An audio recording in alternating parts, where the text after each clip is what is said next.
أيتها النفس المطمئنة ارجعي إلى ربك راضية مرضية فادخلي في عبادي وادخلي جنتي صدق الله مولانا إن الله وملائكته يصلون على النبي يا أيها الذين آمنوا صلوا عليه وسلموا تسليما اللهم صل على سيدنا ومولانا محمد وعلى آل سيدنا ومولانا محمد وبارك وسلم.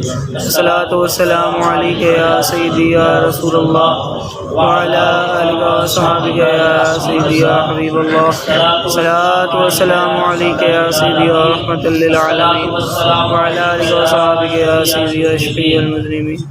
اللہ تبارک تعالیٰ کی حمد و ثنا اس کے پیارے حبیب صلی اللہ علیہ وآلہ وسلم کی بارگاہ میں درود و سلام کا نذرانہ عرض کرنے کے بعد آج کی یہ محفل بعد محترم المقام راجہ بہادر خان صاحب جو کہ اس جامع فانی سے دار آخرت کی طرف لے فرما گئے ہیں، ان کی بخش و مغفرت بلندی درجات کے لیے انعقاد پذیر ہے.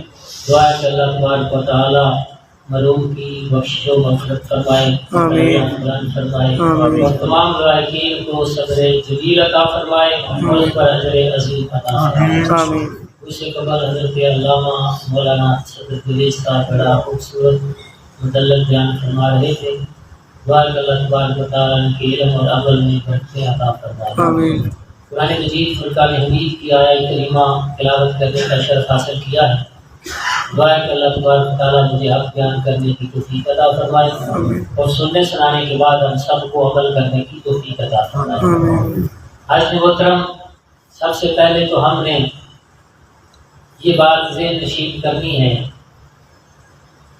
کہ ہم یہاں ہمیشہ رہنے کے لیے نہیں آئے.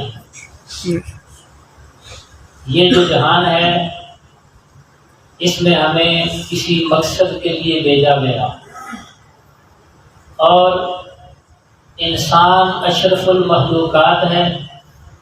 اللہ نے جتنی مخلوق پیدا فرمائی ساری مخلوق سے افضل اللہ پاک نے انسان کو بنایا. سبحان اللہ سبحان. اور انسان کے سر پہ اللہ تعالیٰ نے عظمت اور بزرگی کا تاج سجایا. انسان کو اپنی نیابت کا شرف عطا فرمایا اور انسان کو پیدا کرنے سے پہلے انسان کی رہائش کا انتظام فرمایا. فرشتوں کے ذریعے اللہ تبارک و تعالیٰ نے انسان کے لیے رہائش بنوائی، وہ رہائش جسے جنت کہتے ہیں. سبحان اللہ سبحان اللہ. یہ آپ کے مقام کی بات کر رہا ہوں. ہمیں اپنے مقام و مرتبہ کو سمجھنے کی ضرورت ہے. بے شک ہم اپنے مقام سے غافل ہوئے جس کی وجہ سے ہم دنیا پرستی میں مبتلا ہو گئے. اللہ پاک نے اشرف المخلوقات بنایا. ہمیں پیدا کرنے سے پہلے ہمارا ٹھکانہ جنت کی صورت میں تیار کیا. بے شک سبحان اللہ. اور پھر پیدا کیا تو انسان کی عظمت کے اظہار کے لیے انسان کو اس کا مقام اور مرتبہ سمجھانے کے لیے اپنے فرشتوں کو حکم دیا کہ اے میرے فرشتوں، میں نے یہ اپنا نائب تخلیق کیا ہے، میں تمہیں حکم دیتا ہوں کہ اسے سجدہ کرو. سبحان اللہ. وہ سارے فرشتے حضرت انسان کی تعظیم کے لیے جھک گئے. انسان کے آگے انہوں نے اپنی جبین نیاز اللہ کے حکم سے جھکا دی. انسان کو سجدہ کر کے انسان کی عظمت اور فضیلت کا اقرار کر لیا. ان میں ایک ایسا بھی تھا جو جنات میں سے تھا، لیکن اللہ نے اس کی عبادت کی وجہ سے اسے بڑا بلند مقام و مرتبہ عطا فرمایا تھا. وہ اکڑ گیا. اس نے انسان سے بہتر ہونے کا دعویٰ کیا. کہا انا خیر منہ خلقتنی من نار وخلقتہ من طین. اے اللہ، میں اس کے آگے اس لیے نہیں جھکا کہ میں اس سے بہتر ہوں. انا خیر منہ، میں اس سے بہتر ہوں. اللہ کا قرآن ہے، اس کے جملے قرآن میں بیان کیے. اس نے کہا میں اس سے بہتر ہوں، مجھے تو نے آگ سے بنایا، اور اسے تو نے مٹی سے بنایا، لہذا میں اس لیے اس کے آگے نہیں جھکا۔ اللہ نے فرمایا اگر تو میرے نائب سے بہتر ہونے کا دعویٰ کر رہا ہے اور اس لیے اس کے آگے جھکنے سے تو نے اعراض کیا، فاخرج انک من الصاغرین، نکل جا میری بارگاہ سے، تو ذلیل ہو گیا ہے۔ الی یوم الدین، تجھ پر قیامت تک میری لعنت۔ حضرت انسان ذرا غور کا مقام ہے، کس کی خاطر اللہ نے ابلیس کی عبادت اس کے منہ پہ مار دی۔ اس نے اللہ کو سجدہ کرنے سے انکار نہیں کیا تھا، اللہ کو سجدوں پہ سجدے کرتا رہا تھا، اللہ کی بندگی سے انحراف اس نے نہیں کیا، ہر لمحے وہ اللہ کی عبادت میں مشغول رہتا تھا، تسبیح میں مشغول رہتا تھا، انسان سے بہتر ہونے کا دعویٰ کیا اور اللہ کے حکم کا انکار کیا۔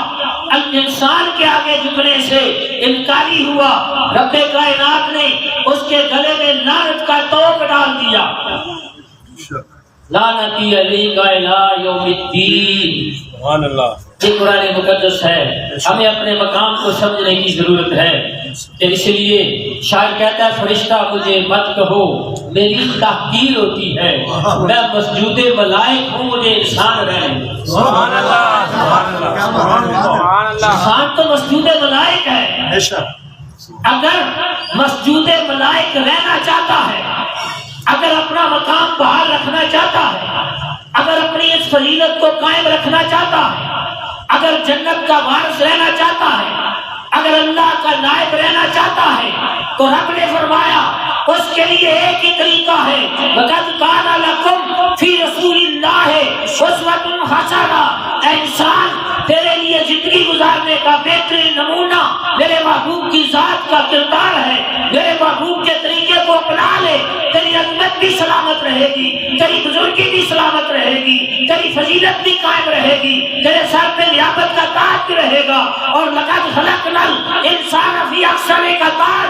تیرے سر پہ سلامت رہے گا۔ سبحان اللہ، سبحان اللہ۔ تو فرمایا اس کے لیے ہے اسوہ حسنہ پہ عمل کرنا۔ اعمال صالحہ کس لیے ہے؟ یہ نماز، یہ روزہ، یہ رزق حلال، یہ بوجھ نہیں، یہ ہماری عظمت کو بحال رکھنے کے لیے ہے۔ جو بندہ اپنی اس عزت کو، اپنے اس مقام کو بحال رکھنا چاہتا ہے، اس کے لیے مصطفیٰ کریم کا طریقہ ہے۔ اسے نماز پڑھنا ہوگی، اسے غیبت سے بچنا ہوگا، اسے حسد سے اپنے دل کو پاک کرنا ہوگا، اسے حلال کھانا ہوگا، اسے رسول اللہ کے طریقے کو اپنانا ہوگا۔ اور اگر انسان نے تاجدار کائنات کے طریقے کو اپنا لیا، مصطفیٰ کریم کی سنت کے مطابق اپنی زندگی کو بسر کیا، انسانیت کی قدر کرتا رہا، انسانیت کا درد اس کے دل میں قائم رہا، انسانیت کی خدمت کا جذبہ دل میں قائم رہا، اور وہ انسانوں کی قدر اس لیے کرتا رہا کہ یہ اللہ کی مخلوق ہے۔ یہ مصطفیٰ کریم کی سنت ہے۔ حضور کی سنت کا نام لینے والوں، میرے کریم آقا نے فرمایا میں اخلاق کی تکمیل کے لیے مبعوث کیا گیا۔ سبحان اللہ، سبحان اللہ۔ میرے کریم آقا کی سب سے بہترین سنت انسانیت کا درد ہے، انسانیت کی خیرخواہی ہے، انسانیت کا پیار ہے، انسانیت کا درد ہے، انسانیت کی محبت ہے۔ میرے کریم آقا نے دشمنوں سے بھی محبت کی، پتھر مارنے والوں کو دعائیں کی، وہ ظلم کرتے رہے، زیادتیاں کرتے رہے، تاجدار کائنات ان کے لیے دعا کرتے رہے۔ یہ میری سنت ہے، یہ بھی میری سنت ہے۔ تم صرف پگڑی کو سنت نہ سمجھو، بڑوں کا ادب کرنا یہ بھی مصطفیٰ کریم کی سنت ہے۔ انسانیت کا اگر درد نہ ہو تو بندے کی کوئی نماز اس کی بارگاہ میں قبول نہیں ہوتی، کوئی اعمال اس کے قبول نہیں ہوتے۔ سب سے پہلے انسانیت کی قدر سیکھنا پڑے گی، انسانیت کا درد دل میں پیدا کرنا پڑے گا۔ تو جب بندہ رسول اللہ کی سنت پہ عمل کر لیتا ہے، جب بندہ اپنے اس عزت کے تاج کو سلامت رکھتا ہے، بزرگی کے تاج کو سلامت رکھتا ہے، اس کا یہاں سے جانے کا جب وقت آتا ہے تو اللہ کی طرف سے پیغام آتا ہے، یا ایتھا النفس المطمئنہ ارجعی الی ربک۔ سبحان اللہ، سبحان اللہ۔ اے نفس مطمئنہ، تو نے زندگی میں جو مقام میں نے تمہیں عطا کیا تھا، جو شرف تجھے بخشا تھا، تو نے اپنی شان کے مطابق عمل کیے، تو نے اپنی عزت کو بحال رکھا، تو نے اپنی عصمت کی چادر کو داغ نہیں لگنے دیا۔ آج لوٹ تیرے دامن میں کوئی دبا نہیں ہے، کوئی داغ نہیں ہے، تو پاک ہے۔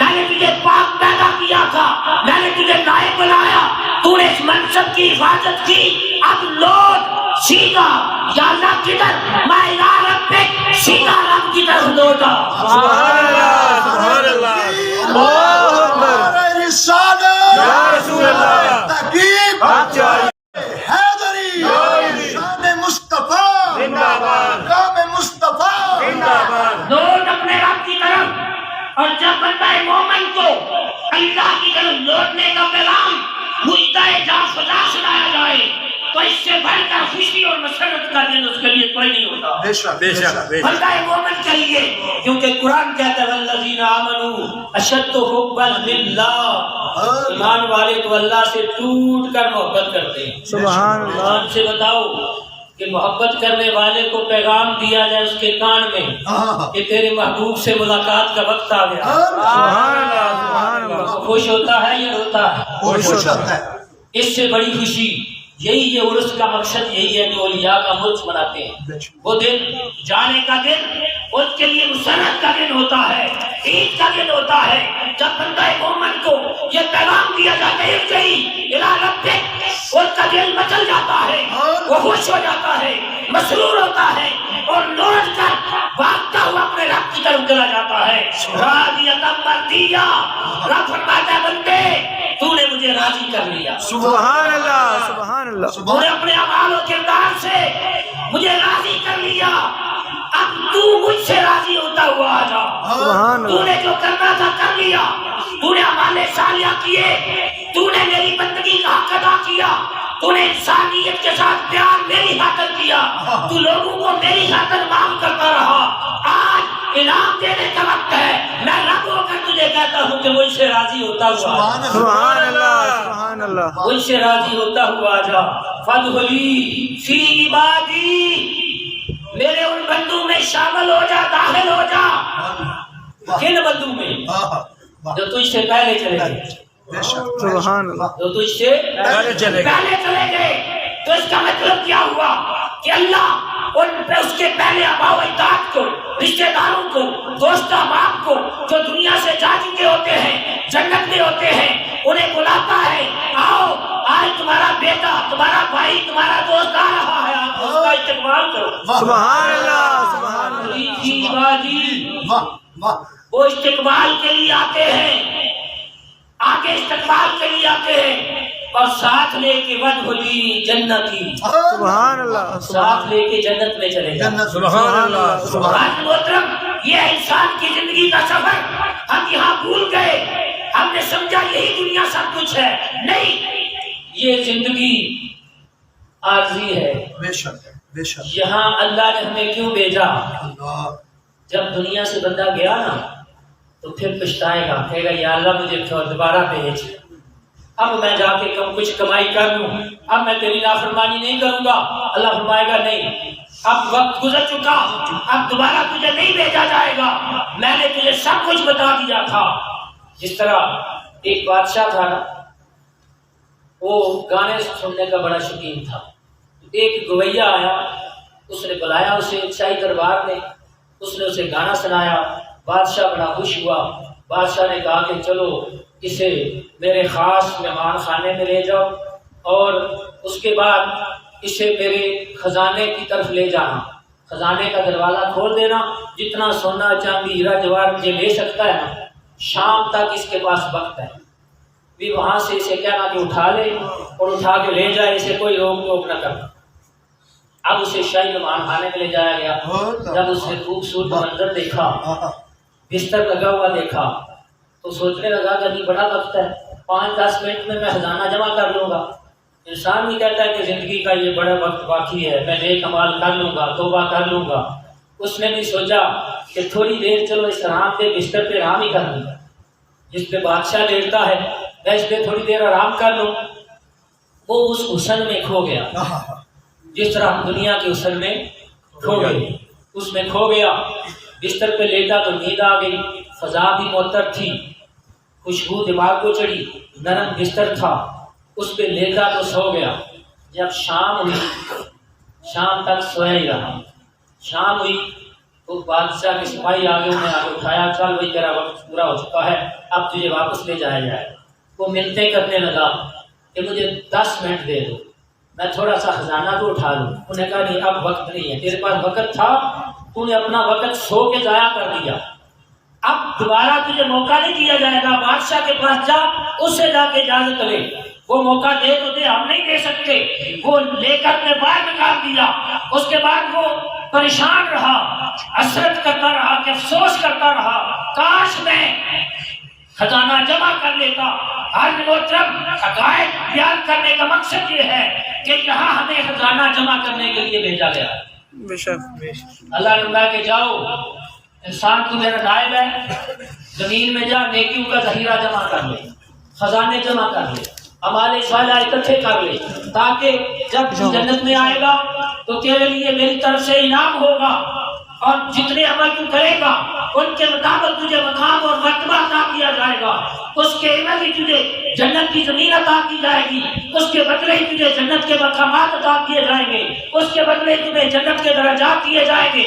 اللہ پاک نے فرمایا کہ جاؤ زمین کے اندر، یہاں تھوڑا عرصہ رکو اور یہاں رہ کر اعمال صالحہ کر لو، اپنی آخرت کو سنوارنے کی فکر کر لو۔ تو انسان یہاں آ کے بھول گیا، دنیا کے معاملات میں کھو گیا، دنیا کے مشاغل میں مصروف ہو گیا اور اپنی آخرت کو بھول گیا۔ حاضر محترم، غور فکر کرنے کی بات ہے، یہاں ہم اعمال جمع کرنے کے لیے آئے ہیں، یہاں ہم اعمال صالحہ اکٹھے کرنے کے لیے آئے ہیں۔ آپ نے سنا نہیں کہ اللہ تبارک و تعالیٰ جو اعمال عطا کرے گا اسی کے بدلے اسے درجات عطا کرے گا۔ اور جب بندہ جنت میں بھی چلا گیا تو ایک سانس بھی جس کا اللہ کی یاد سے غفلت میں گزرا ہوگا وہ بھی پچھتائے گا، کاش میرا ایک سانس بھی اللہ کی یاد سے غافل نہ گزرتا تو میرا مقام دوسرے بھائی کے برابر ہوتا، جس کا ایک سانس بھی اللہ کی یاد سے غافل نہیں گزرا، جو اس کا مقام ہوگا وہ دوسرے کا نہیں ہوگا۔ پھر جب بندہ نچلے درجے میں ہوگا پھر افسوس کرے گا، کاش دنیا کے اندر میں اعمال صالحہ کر لیتا، کاش دنیا میں صدقہ و خیرات کر لیتا، کاش دنیا میں حلال کھاتا، کاش میں دنیا کے اندر رہ کر مصطفیٰ کریم کی پیروی کر لیتا تو آج مجھے جنت کے بلند درجات مل جاتے، بلند مقام مل جاتا، میری اتنی جائیداد ہوتی، اتنی ہوڑے اور غلمان میرے استقبال کے لیے، میری خدمت کے لیے موجود ہوتے۔ کاش دنیا میں میں اعمال صالحہ کر لیتا، لیکن اس وقت کا افسوس کام نہیں آئے گا۔ آج وقت ہے، دنیا کی محبت کو دل سے نکال کے پھینک دو۔ جس طرح یہ ہمارے بھائی بادرخواہ چلے گئے، ہمارے آباء و اجداد چلے گئے، ہم نے بھی جانا ہے۔ جب قبر میں جانا ہے تو جو کچھ یہاں اعمال کیے ہوں گے وہ کام آئیں گے۔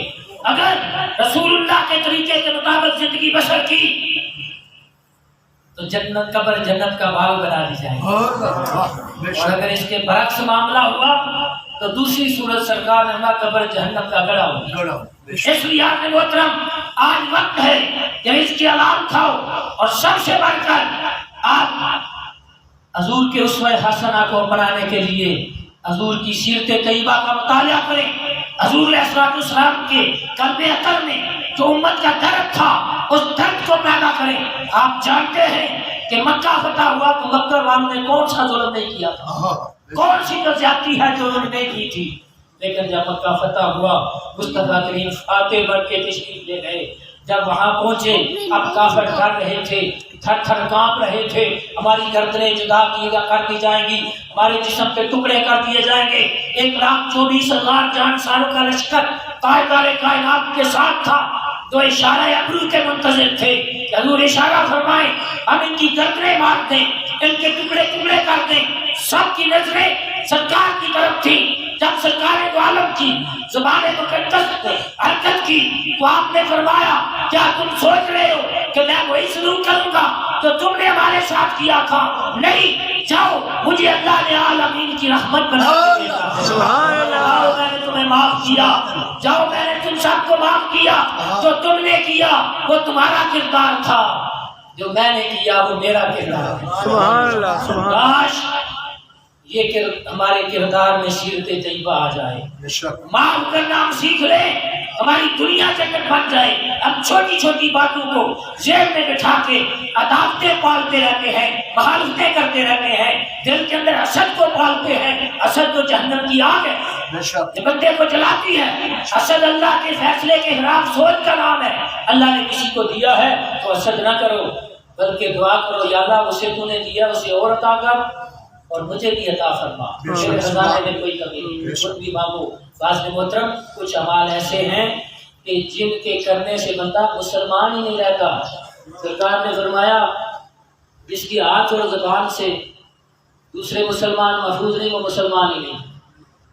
ہم ہر وقت اپنے زبان سے دوسروں کو کوستے رہتے ہیں, غیبت کرتے رہتے ہیں. خدارا مسلمانوں اپنے مقام کو سمجھو, تمہاری شان کے لائق نہیں کہ تمہاری زبان پہ جھوٹ آئے. بے شک تمہارا مقام اس سے نہیں بلند ہے کہ تمہاری زبان پر گالی آئے. دیکھیے نا کوئی بندہ بڑے منصب پہ فائز ہو, بہت بڑا عالم فاضل ہو, پیر ہو, لوگ اس کی عزت کر رہے ہوں, ہاتھ چومتے ہوں, اور وہ جب کوئی غلیظ بات کر دے تو کتنا معیوب لگتا ہے. لوگ کہتے ہیں دیکھو جی اس نے اپنے منصب کو نہیں دیکھا. ارے یہ مقام و مرتبے تو کچھ بھی نہیں, باسیت انسان مسجد خلائق ہے. بے شک آپ سب کا مقام بڑا والا ہے, بلندوں والا ہے. آپ کی شان کے لائق نہیں کہ آپ کی زبان پہ جھوٹ آئے, آپ کی شان کے لائق نہیں کہ آپ کی زبان پہ حرام کا لقمہ آئے. یہ اپنے مقام کو سمجھو اور اس کے مطابق پھر اپنے اعمال کو سنوارو. تو ہمارے لیے ہماری شجاع شان وہی چیزیں ہیں جو مصطفیٰ کریم نے کر کے ہمیں دکھایا. بے شک سبحان اللہ. حضور نے عمل کر کے ہمیں بتا دیا ہے. دعا ہے کہ اللہ تبارک و تعالی ہم سب کو اپنا مقام سمجھنے کی توفیق عطا فرمائے. اللہ تعالیٰ ہمیں رسول اللہ صلی اللہ علیہ وآلہ وسلم کے طریقے کے مطابق زندگی بسر کرنے کی توفیق عطا فرمائے. اللہ تعالیٰ ہمارے بھائی بادر خان کی بخشش و مغفرت فرمائے. تمام امت مرحومہ کے اللہ بخش